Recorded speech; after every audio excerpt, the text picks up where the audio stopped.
اعوذ باللہ من الشیطان الرجیم بسم اللہ الرحمن الرحیم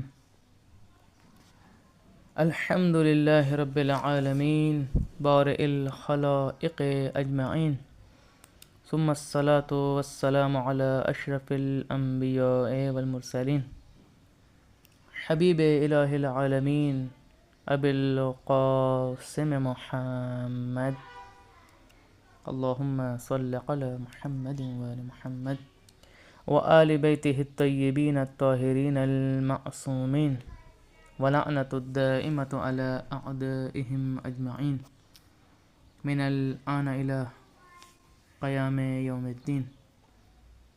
اما بعد فقد قال اللہ تبارک و تعالی فی کتابہ المجید والفرقانہ الحمید. اعوذ باللہ من الشیطان الرجیم قاتلوہم یعذبہم اللہ بایدیکم ویخزہم وینصرکم علیہم ویشفی صدور قوم مؤمنین. صدق اللہ العلی العظیم. ایک دفعہ درود بھیجیے محمد وعلی محمد پر. اللہم صل علی محمد وعلی محمد. مومنین کرام، آپ کی خدمت میں سورہ مبارکہ توبہ کو ہم نے عنوان قرار دیا. ماہ مبارک رمضان سے یہ سلسلہ شروع ہوا اور ہم آیت نمبر 14 پر پہنچے ہیں. آیت نمبر 14 کا ترجمہ اور یہ تھوڑی سی تشریح ہم نے کل آپ کی خدمت میں پیش کی، اور خلاصے کے طور پہ ہم دوبارہ عرض کر دیتے ہیں کہ خداوند عالم اس آیت کریمہ میں فرما رہا ہے کہ ان سے لڑو، ان قاتلوہم، ان سے لڑو، اور لڑنے کے نتیجے میں دشمنان خدا سے جہاد کے نتیجے میں آپ کو 4 نتائج حاصل ہوں گے. پہلا، خدا عذاب دے گا ان کو. دوسرا، خدا انہیں رسوا کر دے گا آپ کی بدولت. تیسرا، خدا آپ کی نصرت کرے گا. اور چوتھا، خدا مومنین کے دلوں کو ٹھنڈا کر دے گا. مومنین کی نشانیاں بیان ہو رہی تھیں اور مومنین کے حقوق بھی بیان ہو رہے تھے، اور ہم نے آپ کی خدمت میں کل عرض کیا کہ ایک مومن کی دوسرے مومن پر روایات کی روشنی میں 25 حقوق ہیں جو کہ ایک مومن کو دوسرے مومن ادا کرنے چاہیے. 7 حقوق ادا ہو گئے، بیان ہو گئے تھے کل، اور ابھی ہم اس کا سلسلہ شروع کرتے ہیں. اس سے پہلے ایک آیہ کریمہ ہم دیکھ لیتے ہیں کہ سورہ مبارکہ حجرات میں اہل ایمان کے تعلق کو بیان کیا گیا، اہل ایمان کے حق کو بیان کیا گیا. وہ ہم دیکھتے ہیں سورہ حجرات آیہ نمبر 10 میں خداوند عالم کی ذات ارشاد فرما رہی ہے. سورہ حجرات آیہ نمبر 10 فرمایا انما المؤمنون اخوہ، مومنین تو آپس میں بھائی بھائی ہیں، اخوہ ہیں، بھائی ہیں. فَأَصْلِحُوا بَيْنَ أَخَوَيْكُمْ، لہٰذا تم لوگ اپنے 2 بھائیوں کے درمیان صلح کرا دو. یعنی جو اسلام ہے وہ دین صلح ہے، دین امن چاہتا ہے، صلح چاہتا ہے. مومنین آپس میں بھائی بھائی ہیں، لہٰذا تم لوگ کیا کرو، اپنے 2 بھائیوں کے درمیان صلح کراؤ. واتقوا اللہ، اور اللہ کا تقوی اختیار کرو، اللہ کی نسبت اپنے اندر ایک خوف کی حالت پیدا کرو. لعلکم ترحمون، اگر تم یہ کام کرتے ہو، صلح کراتے ہو، تقوی اختیار کرتے ہو، تو اللہ تم پر کیا کرے گا، رحم کرے گا، اللہ تم پر اپنی رحمت کو نازل کرے گا. یہاں سے ہمیں یہ بات سمجھ آئی کہ مومنین آپس میں بھائی ہیں، مومنین کا آپس میں ایک رشتہ ہے، مومنین کے آپس میں ایک دوسرے پر حقوق ہیں جو انہوں نے ادا کرنے ہیں، اور خدا نے انہیں بھائی کہہ دیا. قرآن کے مطابق یہ خونی بھائی ہیں آپس میں، کہ جس میں صلح جوئی اور خیر خواہی جو ہے وہ بنیادی شرط ہے، بیسک شرط ہے. یعنی صلح جوئی ہونی چاہیے، خیر خواہی ہونی چاہیے، ایک اخوت کا رشتہ ہونا چاہیے کہ جو مومنین کے اندر ضروری. آئیے ہم مومنین کے حقوق پہ بات کر رہے تھے. مومن کا دوسرے مومن پر جو 7 حقوق ہیں وہ ہم لائن سے دوبارہ خلاصے کے طور پہ بیان کر دیتے ہیں. پہلا حق یہ ہے کہ اگر اس سے کوئی گناہ ہو یا تقصیر صادر ہو تو پھر معاف کر دے. دوسرا، اگر غریب ہو تو اسے مالداری عطا کرے، اسے مالدار بنائے اور اس پہ مہربانی کرے۔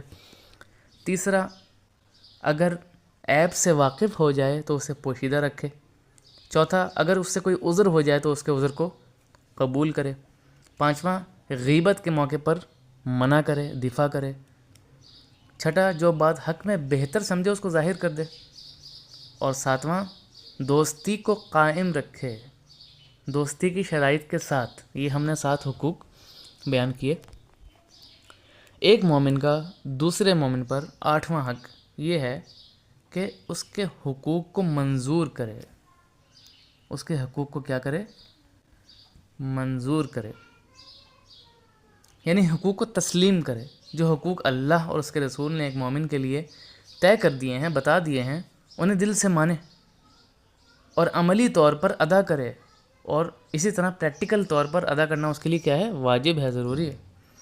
ظاہر سی بات ہے، جو حق ادا اللہ نے فرض کر دی، رسول اللہ نے فرض کر دیا، ائمہ طاہرین نے بتا دیا حدیث میں ایک مومن کے لیے، وہ انہیں تسلیم کرے، قبول کرے، ادا کرے۔ یہ 8واں۔ 9واں حق، اگر بیمار ہو جائے تمہارا مومن بھائی تو اس کی عیادت کرے، تو تم اس کی کیا کرو؟ عیادت کرو۔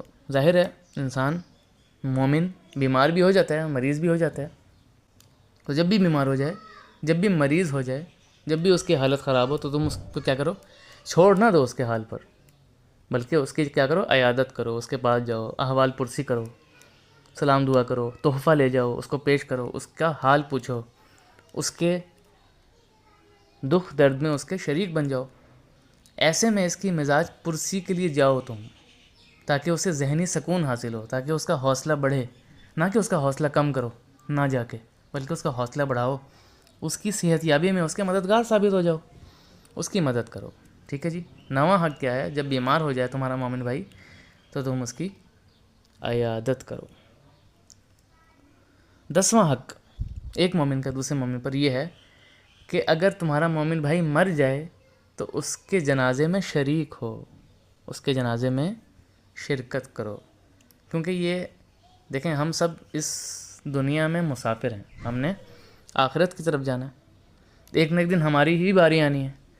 تو جو ہمارے مومن بھائی ہیں، جو ہمارے دوست ہیں، جو ہمارے عزیز ہیں، اقربا ہیں، اگر وہ مر جائیں، دنیا سے چلے جائیں، تو ہم اس کے جنازے میں شریک ہوں، ان کے تشییع جنازے میں پیچھے پیچھے ہوں، اور آخری وقت تک اس کے جنازے میں ہم شریک ہوں، نماز جنازہ میں شرکت کریں، نماز پڑھیں۔ لہٰذا جنازے میں شرکت کرنا مرنے کے لیے دعا اور اس کے لواحقین کے ساتھ ہمدردی کا اظہار بھی ہے، یعنی ہم ہمدردی کا اظہار کریں اس کے لواحقین کے ساتھ، انہیں تسلیت پیش کریں، تعزیت پیش کریں۔ لہٰذا یہ بھی ہمارے اوپر ایک مومن کا حق ہے۔ ایک دفعہ درود بھیجیے محمد وعلی محمد پر، اللہم صلی علی محمد وعلی محمد۔ 10 حقوق ہو گئے۔ 11واں حق ایک مومن کا دوسرے مومن پر 11واں حق یہ ہے کہ جس وقت بلائے اس کے ہاں جائے، جب وہ تمہیں دعوت دے اپنے پاس، اپنے گھر یا جہاں بھی وہ ہے، تو تم اس کے پاس جاؤ، اس کے مدد کے لیے جاؤ۔ یہ دیکھو وہ کیا کہہ رہا ہے، وہ کیا چاہتا ہے تم سے، اس کے پاس جاؤ۔ اگر کوئی مومن بھائی آپ کو خلوص کے ساتھ، خلوص دل کے ساتھ اپنے گھر بلائے، تو آپ اسے رد نہ کریں۔ یہ نہ کہیں کہ میرے پاس ٹائم نہیں ہے، فلاں مصروفیت ہے، آفس جانا ہے، بچے، یہ وہ بہانے جو ہم بناتے ہیں، آپ دیکھتے ہیں ہمارے معاشرے میں یہ چیز تو روزمرہ پیش آ رہی ہے نا ہمارے ساتھ۔ لہٰذا جب بھی وہ بلائے، اگر آپ کے پاس کوئی شرعی عذر نہیں ہے، آپ کی کوئی خاص مصروفیت نہیں ہے، تو آپ کے پاس ٹائم بھی ہے، تو آپ اسے رد نہ کریں، بلکہ جائیں اس کے پاس۔ اس سے آپ کا تعلق مضبوط ہوگا، اس سے آپ کا جو رشتہ ہے، جو بھائی بھائی کا، میں نے قرآن کی آیت بھی آپ کے سامنے پڑھی، ایک جو مومن بھائی کا رشتہ خدا نے بیان کر دیا، وہ آپ کا رشتہ مضبوط ہو جائے گا، بڑھ جائے گا، ایک تعلق میں مٹھاس سی پیدا ہو جائے گی، تعلق بہتر ہو جائے گا آپ کا۔ تو دعوت کو کیا کرنا ہے ہم نے؟ رد نہیں کرنا، بلکہ قبول کرنا ہے۔ 12واں حق ہدیہ بھیجے تو قبول کرے، گفٹ آپ کو دے تو آپ اسے قبول کریں۔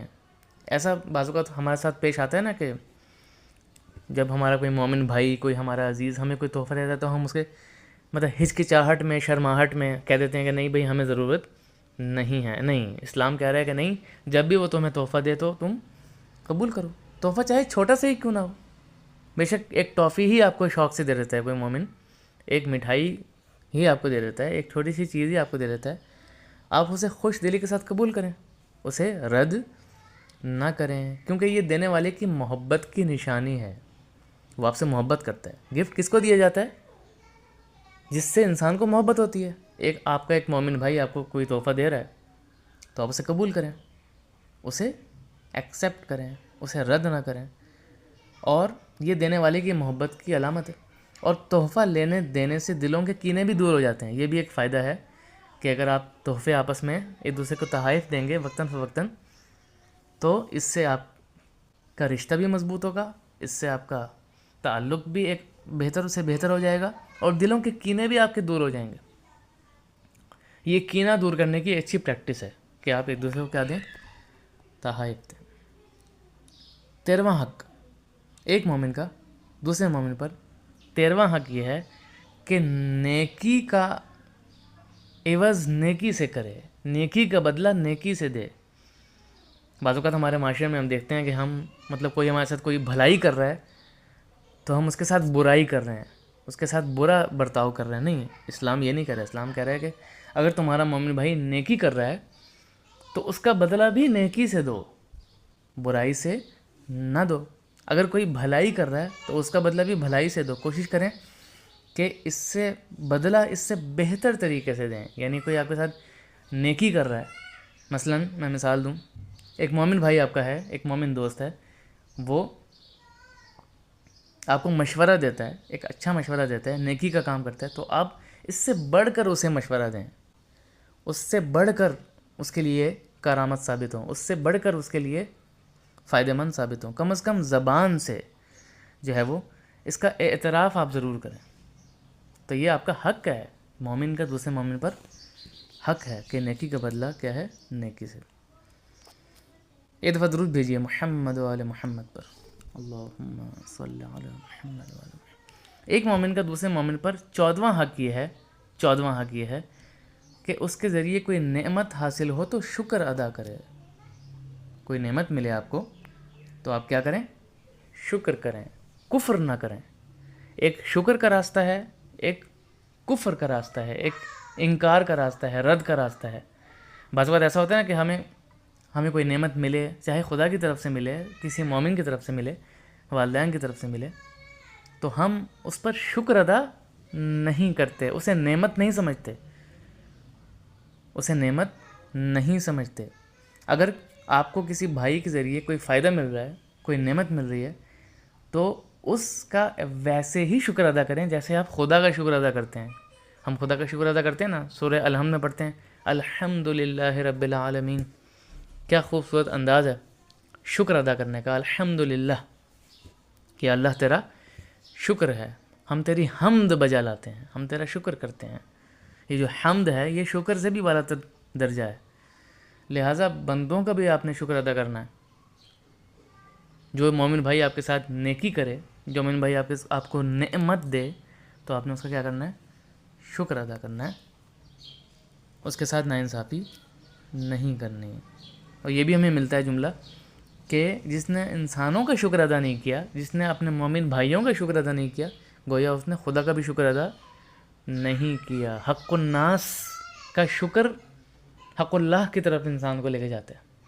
لہٰذا اس حق کو آپ نے ادا کرنا ہے. خداوند عالم ہمیں توفیق دے، ہم تمام حقوق ادا کرنے کی توفیق عطا فرمائے انشاءاللہ.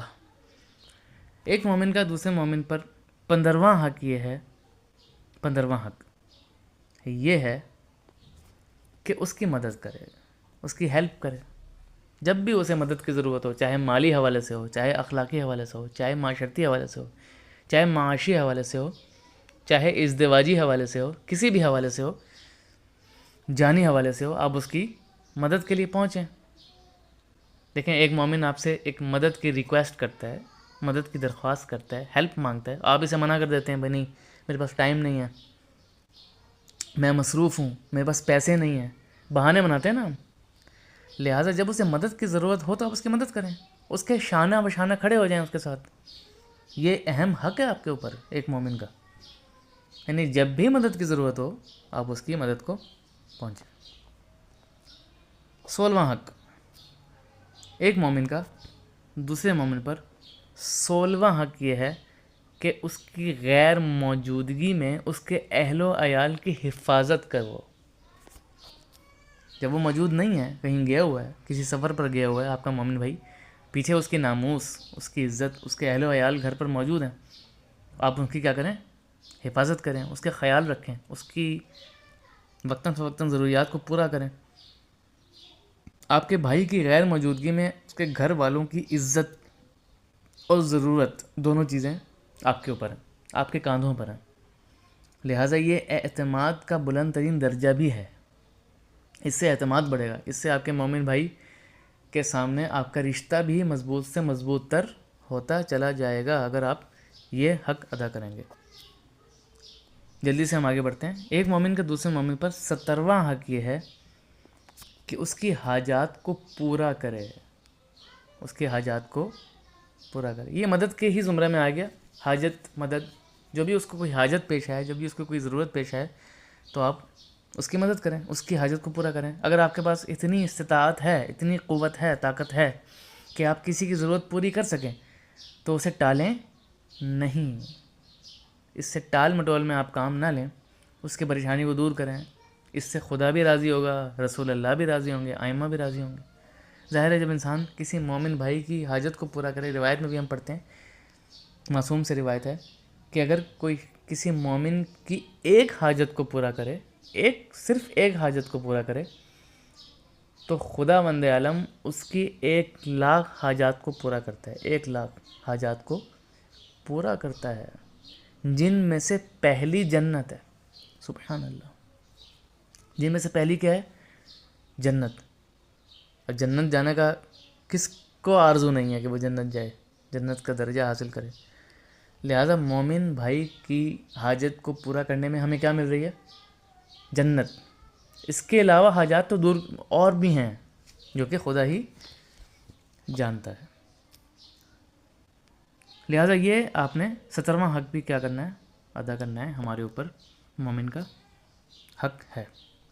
ایک مومن کا دوسرے مومن پر 18واں حق یہ ہے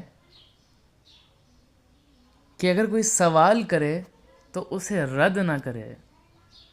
اگر آپ سے کوئی مانگے، کچھ کسی چیز کا مطالبہ کرے، کوئی چیز طلب کرے، کوئی مشورہ مانگے، کوئی بھی چیز مانگے، تو اسے خالی ہاتھ آپ نہ لوٹائیں. بعض کا ایسا ہوتا ہے کہ مومن بھائی ہمارے پاس آتا ہے، اس کو مالی حوالے سے کوئی مشکل ہے، اخلاقی حوالے سے کوئی مشکل ہے، علمی حوالے سے کوئی مشکل ہے، ازدواجی حوالے سے کوئی مشکل ہے، اقتصادی حوالے سے کوئی مشکل ہے، اور وہ ہم سے کسی چیز کا مطالبہ کر رہا ہے، کوئی چیز مانگ رہا ہے اور ہم اسے کیا کر رہے ہیں؟ رد کر رہے ہیں. تو یہ ہم حق میں ناانصافی کر رہے ہیں، یہ ہم حق ادا نہیں کر رہے. لہٰذا اگر آپ کچھ دے بھی نہیں سکتے تو کم از کم اچھے انداز میں معذرت ضرور کر لیں. کم از کم یہ آپ کا بنتا ہے کہ بھئی آپ اسے معذرت کر لیں. بعض اوقات انسان کے پاس نہیں ہوتا تو وہ اچھے انداز میں کیا کر لے؟ معذرت کر لے، اسے معافی مانگ لے. اگلا حق، 19واں حق ایک مومن کا دوسرے مومن پر یہ ہے کہ جب اس کو چھینک آ جائے تو چھینک پر رحمت کی دعا کرے. چھینک آ جانے پر کیا کرے؟ رحمت کی دعا کرے. یرحمک اللہ، الحمدللہ، ایسے کلمات کا استعمال کرے، اس کے لیے دعا کرے چھینک کے آنے پر. ایک مومن کا دوسرے مومن پر 20واں حق یہ ہے کہ جب بھی وہ سلام کرے تم اس کا کیا دو؟ جواب دو. سلام کا جواب. آپ کو پتہ ہے سلام کرنا مستحب ہے، سنت ہے، لیکن اس کا جواب دینا کیا ہے؟ واجب ہے آپ کے اوپر، ضروری ہے آپ کے اوپر. آپ اس کے سلام کا جواب دیں. سلام کرنا مستحب ہے، جواب دینا واجب ہے. اور یہ باہمی امن و سلامتی کی دعا. سلام کا کیا مطلب ہوتا ہے؟ آپ جانتے ہیں نا، سلام سلامتی، امن چاہتا ہوں تمہارے لیے، سلامتی چاہتا ہوں تمہارے لیے، سالمیت کا ارادہ رکھتا ہوں، تم سالم رہو، تندرست رہو، صحت یاب رہو، سلامت رہو. تو جب مومن دوسرے مومن کو سلامتی کی دعا کرے گا تو یہ اس سے جو ہے وہ آپس میں رشتہ بھی مضبوط ہوگا، ایک بہتر ہوگا، اور ایک بھائی بھائی کا حق بھی پورا ہوا. یہیں سے میں رب دے دوں مصائب کی طرف کہ امیر المومنین علی علیہ السلام کی مظلومیت یہ ہے کہ امیر المومنین لوگوں کو سلام کرتے ہیں اور لوگ امیر المومنین کے سلام کا جواب بھی نہیں دیتے. یہ کتنی ہی دکھ کی بات ہے، کتنی ہی مظلومیت کی بات ہے. امیر المومنین علی علیہ السلام سلام کر رہے ہیں، لوگ جواب نہیں دیتے، لوگ جواب نہیں دیتے. لہٰذا ہمیں چاہیے کہ ہم بھی ان تمام حقوق پر عمل کرنے کی خدا ہمیں توفیق عطا فرمائے. دعا کرتے ہیں کہ خداوند عالم بحق محمد وآل محمد، بحق اسماء حسنہ، بحق ائمہ معصومین، بحق انبیاء کرام، بحق اولیاء، بحق شہداء، ہمیں ان تمام حقوق پر عمل کرنے کی توفیق عطا فرمائے. امام زمانہ کے ظہور میں تعجیل فرمائے اور ہمیں حضرت کے اعوان و انصار میں شمار فرمائے. ربنا تقبل منا انک انت السمیع العلیم برحمتک یا ارحم الراحمین. درود بھیج دیجیے محمد وآل محمد.